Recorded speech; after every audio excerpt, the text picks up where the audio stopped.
तो यहाँ से हम लोग आगे चलते हैं। तो उसके बाद में जो मानव सभ्यता थी, तो धीरे धीरे उसमें लिखना पढ़ना भी 5000 साल पहले ही आया, लिखना भी।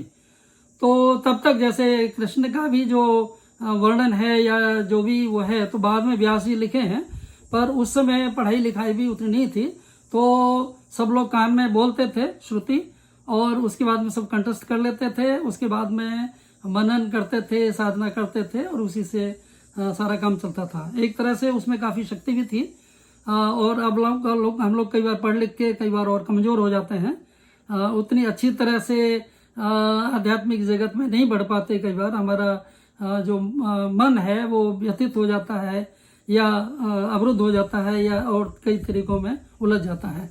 तो उस सब से निकलना है। हर समय हमें ब्राह्मी सत्ता में रहना है, तभी ब्रह्म माने जो बृहत हैं, जो महान हैं, जो बृहत हैं, जो महत हैं, और जो सारी सत्ता का संचालन कर रहे हैं।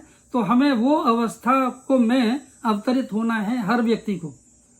तभी हम सभी देशों को, सभी भारत ही नहीं, सभी देशों को, पूरे विश्व को, और भारत में भी सब जगह को, हर विश्व में भी सब स्थानों को, सब व्यक्तियों को, सब देश काल पात्रों को एक तरह से, तो उनका हम लोग यथा योग उनकी सहायता कर सकते हैं, उनको और अपनी उच्चतर अवस्था में ले जा सकते हैं, और आनंद प्राप्त करते हुए सबको आनंद दे सकते हैं। तो बीच बीच में जब भी उन्हें जरूरत होती है उस परम सत्ता को, वो पर अवतरित भी हो जाती है, और कभी कभी ऐसे भी अवतरित हो जाती है कि कुछ लोगों को पता लगता है, कुछ लोगों को पता भी नहीं लगता।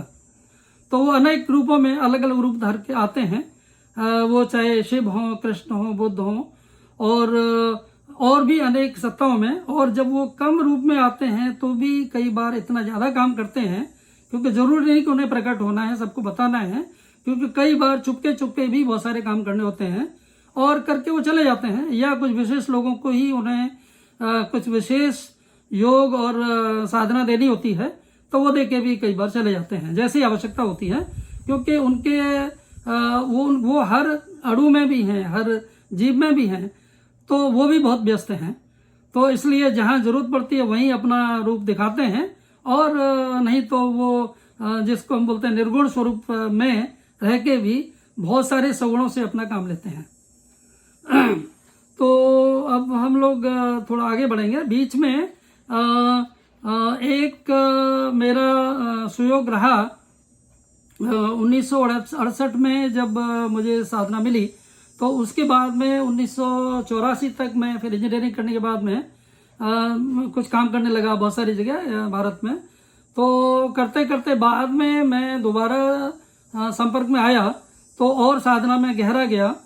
और फिर गुरुजी से भी, मेरे गुरुजी थे श्री प्रभात रंजन सरकार आनंद मूर्ति जी, तो उनके फिर दर्शन भी हुए, उनसे व्यक्तिगत संपर्क भी हुआ, जो जीवन में सिर्फ एक बार ही वो एक व्यक्ति से मिलते थे, आधा एक घंटे के लिए मैक्सिमम। तो उसके बाद वो लगता था कि हम इनका समय व्यर्थ नहीं करें, और मतलब वो अपने आप में व्यस्त भी हैं और बहुत सारे काम करने हैं, उतना ही काफ़ी है। उसी में आवाज़ हो जाता है कि ये विश्व के मालिक हैं, और मतलब हम खाली कुछ करें, उनसे जितना सीख सकते हैं सीखें और आगे बढ़ते चलें। तो वो सब रहा, और साधना की बहुत सारी तरंगों में, गहराइयों में गए। और शायद आज आप मुझे जैसा देख रहे हैं, शायद मैं 35 साल में वैसा नहीं था।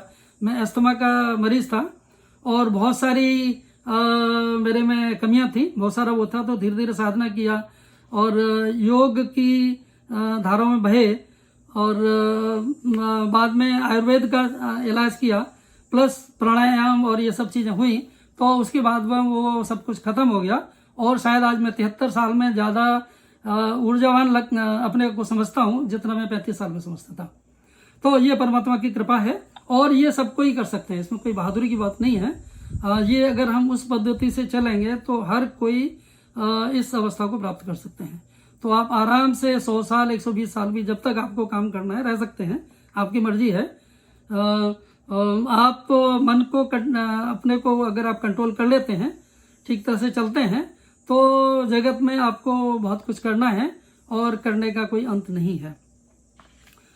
तो ये जो जगत का सूत्रपात है, थोड़ा सा वो मैं बताना चाहूँगा कि ये जो सारी सृष्टि है ये एक चक्र से गुजरती है। और कुछ सूत्र शब्द में शिव शक्त्यात्मकम ब्रह्म, तो जो ब्रह्म है वो शिव हैं और शक्ति उनके जैसे ही शिव होते हैं तो शक्ति अपने आप आ जाती है उनके साथ में। और उसी शक्ति का वो एक तरह से उनकी ऑपरेटिव प्रिंसिपल है, मतलब उसके द्वारा जैसे कि हम जो भी करते हैं तो हमें कुछ गुण प्रकट होते हैं और वो गुण ही हमारी प्रकृति है। जो हमारी प्रवृत्ति है वही प्रकृति है, तो उसी से गुण प्रकट होते हैं। सतरजतम के बिना सृष्टि नहीं होती, अगर वो ना हो तो सृष्टि भी नहीं होगी। और सतरजतम का त्रिगुणात्मक समन्वय रहता है, बैलेंस रहता है, साम्य रहता है, और साम्य रहता है, सौम्य भी रहता है, और प्रमाण भी रहते ही है।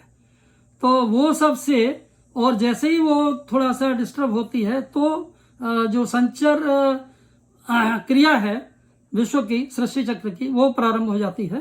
तो सृष्टि में जैसे त्रिगुणात्मक जो बैलेंस है, जो साम्य है, वो अगर गड़बड़ होता है तो सतरजतम अनबैलेंस होने के जैसे ही बाद में महत तत्व प्रकट होता है। और महत तत्व जो प्रकट होता है तो हमें लगता है कि सारा पूरा ब्रह्मांड मैं ही हूँ, हम ही हैं, एक ही सत्ता है और कोई नहीं है। फिर जब उसमें थोड़ा सा और संचर होता है तो उसके बाद में अहम प्रकट होता है। तो अहम अवस्था में ये लगता है कि मैं भी हूँ और ये ब्रह्म भी और जगत भी है। ब्रह्म तो हमेशा रहते ही हैं। तो महत हुआ, अहम हुआ, उसके बाद में जब अहम में और थोड़ा सा प्रदूषण आता है या कह लीजिए विकास होता है तो चित्त प्रकट हो जाता है। और चित्त वो अवस्था है जो स्पीड ऑफ लाइट से भी ज़्यादा तेज गति से बढ़ती है। उस चित्त के द्वारा ही आज हम एक क्षण में कनाडा का सोच लेते हैं, भारत का सोच लेते हैं, मंगल ग्रह का सोच लेते हैं, कहीं भी वो जो चित्त है वो कहीं भी पहुंच सकता है, किसी से भी मिल सकता है, कुछ भी करा सकता है, और उसके साथ में उसका इंटरेक्शन हो सकता है। तो उसके बाद में ये मैं संक्षेप से बता रहा हूँ। तो उसके बाद में जब ज़्यादा कुछ थोड़ा सृष्टि में और परिवर्तन आता है तो हमें पंच तत्व प्रकट होते हैं। वो चित्त ही एक तरह से आकाश बन जाता है। और वो आकाश भी हमें आज कितना बड़ा लगता है, हमको लगता है बहुत बड़ा है, हकीकत में वो आकाश भी हमारे चित्त के ही अंदर है, चित्त ने ही प्रकट किया है। तो आकाश, वायु, अग्नि, जल, पृथ्वी प्रकट होते हैं।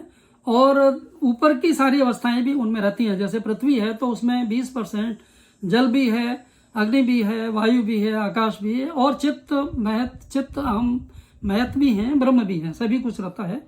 तो जब ये और हर समय जो क्लेश होता है उसके द्वारा सृष्टि का और आगे बढ़ना चलता रहता है। तो जब पृथ्वी में जब ज़्यादा घर्षण हो जाता है, जब ज़्यादा हर अणु, हर कण आपस में संघर्ष करते हैं तो वनस्पति प्रकट होती है। वो जो चित्त था, जो छिपा हुआ था, वो प्रकट हो जाता है। और जैसे ही चित्त प्रकट होता है तो वनस्पति प्रकट हो जाती है। तो वनस्पति प्रकट होने के बाद में फिर उसमें क्लेश होता है तो फिर वो जंतु बन जाते हैं। जंतु के बाद में मानव बना। मानव में जब और ज़्यादा क्लेश हुआ तो इंटेलेक्चुअल, बुद्धिजीवी मानव बना। और जब उसमें और ज़्यादा हुआ तो वो स्पिरिचुअल मानव बना, बोधि युक्त मानव बना। और जब बोधि युक्त मानव का फिर मन हुआ कि मैं फिर सगुण ब्रह्म में चला जाऊं, तो वो सविकल्प समाधि लेके सगुण ब्रह्म में मिल जाते हैं। और ये क्रिया चलती रहती है। और जब उनका अगर मन होता है तो कभी की निर्गुण अवस्था में भी चले जाते हैं। तो निर्गुण सगुण की ये लीला चलती रहती है। बार बार वो सगुण रूप लेके अपना नाटक करता है, सृष्टि चलाता है। और सृष्टि की जो भी चीज़ बन गई एक बार, वो हमेशा रहती है। जैसे जो पंचतत्व बन गए या जो भी जंतु बने, वनस्पति बनी, वो हमेशा रहती हैं। और हर जो अवस्था है उसका विकास हो रहा है, उन्नयन हो रहा है, और हर अवस्था में ब्रह्म मौजूद हैं। तो इस तरह से वो सृष्टि चक्र चलता है। तो मूल रूप से शक्ति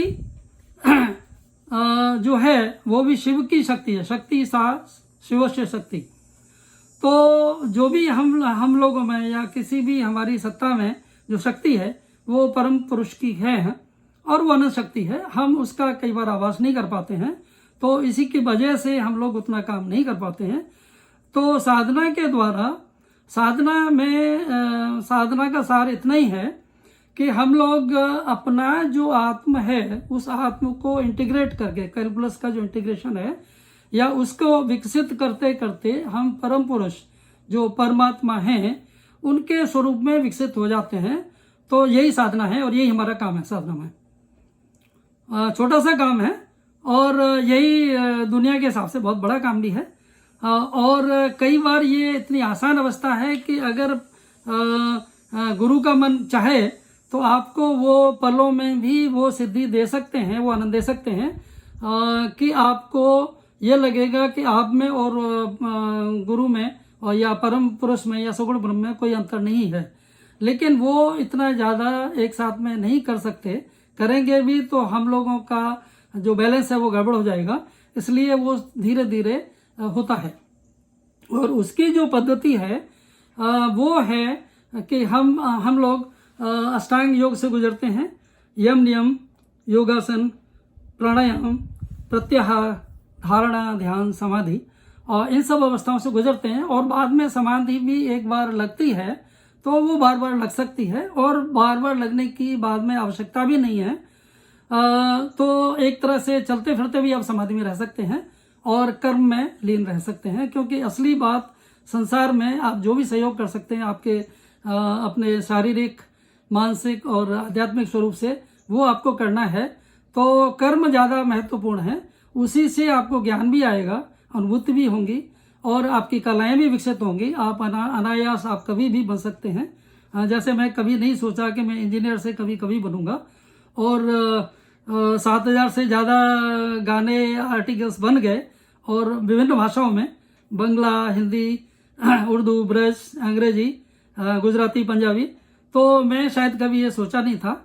और थोड़ा सा भी किसी के मन में भाव आता है कहीं भी और आपको आभास हो जाता है तो उसी से आपकी कविताएं बन जाती हैं। आपका काम खाली ये है कि कोई तरंग आई है तो उस तरंग को जहाँ से आई है उस विश्व में प्रवाहित कर दो। आपकी नहीं है, परमात्मा की है, तो आप उसको अपने पास नहीं रखना है, उसको दे दो। और जब आप देते हैं तो आपको और तरंग मिलती है, और तरंग मिलती है तो और ज़्यादा आप लिखते हैं, तो ये चलता जाता है। और लिखना ही नहीं, फिर बहुत सारी कलाओं में आप पारंगत हो सकते हैं, क्योंकि सब कलाएं भी मूलतः एक ही हैं, अंदर के प्रवाह से वो प्रस्फुट हो रही हैं और जिस रूप में भी जो हो रहा है वो हम करते चलें, इतनी सी बात है। तो साधना के बारे में हम लोग संक्षेप में बताएंगे क्योंकि वो व्यक्तिगत चीज़ है। तो लेकिन साधना से पहले कुछ हल्का सा मैं आपको थोड़ा इंगित करता हूँ कि कुछ शुद्धियाँ होती हैं कि जब आप साधना करते हैं, ये जनरल बातें इतनी बोल सकते हैं, कुछ बातें सूक्ष्म हैं जो नहीं बोली जाती, तो उसमें भी सबसे पहले हमें भूत शुद्धि करनी पड़ती है। भूत माने जो पंचभूत हैं, तो उनसे आपको परे जाना होता है क्योंकि आप उसमें उलझे हुए हैं। आकाश, वायु, अग्नि, जल ही चारों तरफ से आप देखते हो तो उसी में आप उलझे हुए हैं। कई बार आपके अपने मन को वहां से निकालना होता है, सूक्ष्म होना पड़ता है। तो जब आप उससे थोड़ा सा अपने आप को सिकोड़ लेंगे, पद्धति है, उसकी विधि है जो गुरु आचार्य सिखाते हैं, तो उसके बाद में जैसे ही आप ये करेंगे तो उसके बाद में आपको आसन शुद्धि करनी है। आपको एक विशेष आसन में बैठना है, जैसे पद्मासन में, सिद्धासन में बैठना है और उसके बाद में उसका एक विधि है। तो वो करके आप जो मन है, जो चित्त है मूलतः, उसको आप अपने शरीर में प्रवाहित करते हैं, उसको लाते हैं और उस चित्त को परम पुरुष में या ब्रह्म में आप अर्पित कर देते हो। तो उससे आपकी सारी जो मन की जो अवस्था है वो तरंगित हो जाती है और आप में वो चेतन शक्ति आ जाती है और उसके आने से आप वो नहीं रहते जो पहले थे।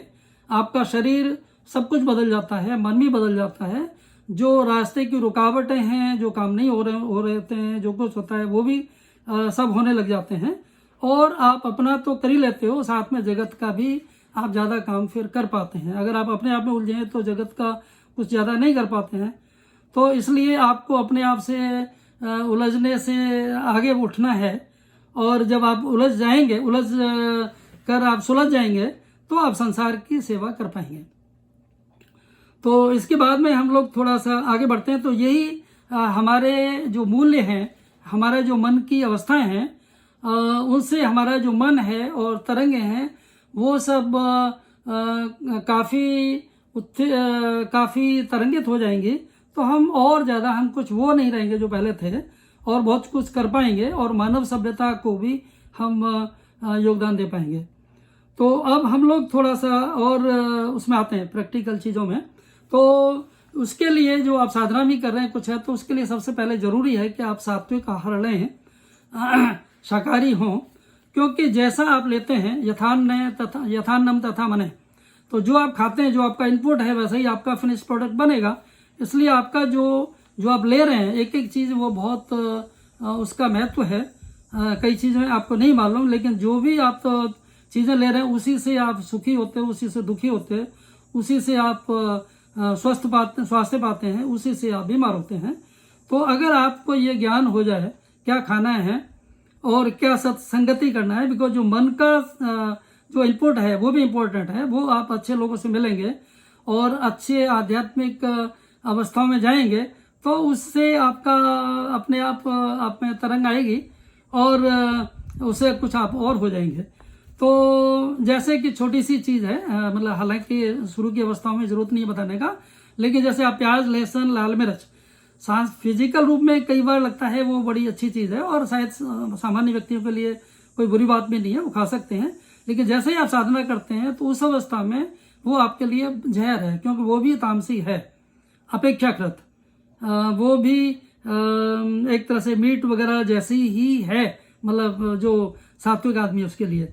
तो उन सब चीज़ों से आपको परे जाने पड़ेगा।